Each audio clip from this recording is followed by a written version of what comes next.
તો રાજકોટ મહાનગરપાલિકાની ચૂંટણીના જંગમાં વોર્ડ નંબર 10માં ક્ષત્રિય સમાજનું મહિલા સંમેલન યોજાયું। વિષ્ણુ વિહાર સોસાયટીમાં મળેલા સંમેલનમાં કોંગ્રેસના ઉમેદવાર ભાર્ગવીબા ગોહિલ અને વોર્ડ નંબર 2ના ઉમેદવાર નૈનાબા જાડેજાને જીતાડવા માટે રણનીતિ ઘડાઈ।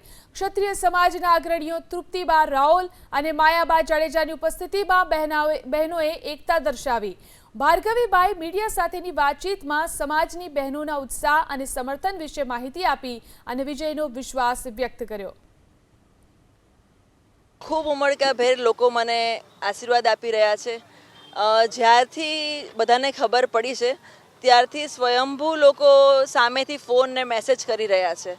તો માત્ર એક ખાલી વોટ્સએપ મેસેજથી લોકોનો આટલો પ્રતિસાદ મળી રહ્યો છે એ મારા માટે ખૂબ ધન્યની વાત છે। હું મારી જાતને ખૂબ ભાગ્યશાળી માનું છું કે આટલો સુંદર એવો સપોર્ટ મળી રહ્યો છે, લોકોના આશીર્વાદ મળી રહ્યા છે।